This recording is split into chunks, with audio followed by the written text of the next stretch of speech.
Hey, my name is Kayla. I'm a sophomore slash junior here at App. I'm in Boone this semester. Don't know how much longer that's gonna be, but I'm glad to be back. I was home for forever. I'm from New York, but I moved to Concord when I was 11, so I just say I'm from there because I'm not really a big fan of New York. Didn't like living there. My involvement at App, I'm in Appalachian Popular Programming Society. I'm in the Films Council, so we're not really doing anything right now because we don't have access to our normal theaters. I am in the Black Student Association, but I don't hold any positions there. And I am a university desk assistant. This is my first year, and that's where I'm at right now. I chose advertising as my major because I've always been fascinated with it. It's something that I kind of always had interest in, but I never really followed through until I graduated high school.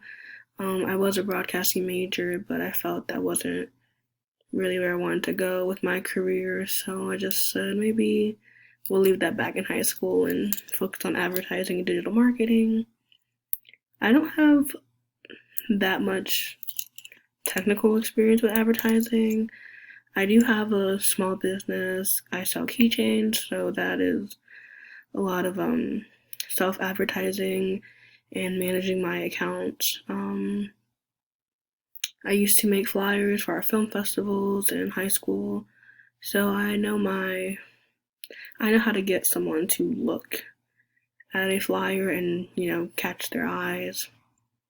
So I guess I have a little experience.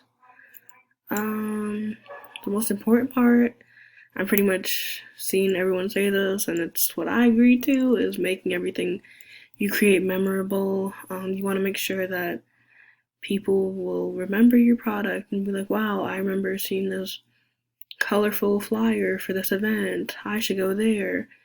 You want them to feel, starstruck by whatever you're advertising. I'm most excited about being back in Boone. I love Boone. This is where I feel the most comfortable at, so I'm really happy to be back. I'm gonna enjoy it while it lasts, because I don't think we'll stay here that long. I'm most nervous about, I guess, safety and really doing well in my classes. All my classes aren't bad, but it's still a little difficult. So yeah, that is me. I'm excited for this class.